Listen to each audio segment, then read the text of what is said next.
New York সিটির নতুন mayor নির্বাচিত হয়েছেন জোহরান মামদানি। আর বিজয়ের মঞ্চ থেকেই তিনি পাঠিয়েছেন সরাসরি বার্তা যুক্তরাষ্ট্রের প্রেসিডেন্ট ডোনাল্ড ট্রাম্পকে। প্রচারের সময় ট্রাম্প প্রকাশ্যে জোহরানের বিরুদ্ধে অবস্থান নেয়, নিজ দলীয় প্রার্থীকে বাদ দিয়ে সমর্থন দেন স্বতন্ত্র প্রার্থী এন্ড্রু কুমোকে।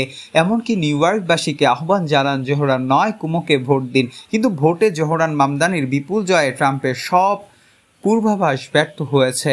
বিজয় ভাষণে জোহরান বলেন, ডোনাল্ড ট্রাম্প, আমি জানি আপনি দেখেছেন আমি শুধু 4টি শব্দ বলবো, টুট দ্য ভলিউম আপ। এই একটি সংক্ষিপ্ত বাক্যই এখন ছড়িয়ে পড়েছে সামাজিক মাধ্যমে, যা অনেকেই দেখছেন নতুন প্রজন্মের আত্মবিশ্বাসী রাজনৈতিক বার্তা হিসেবে। Donald Trump, since I know you're watching, I have 4 words for you. Turn the volume up. Next report, Challenge 23.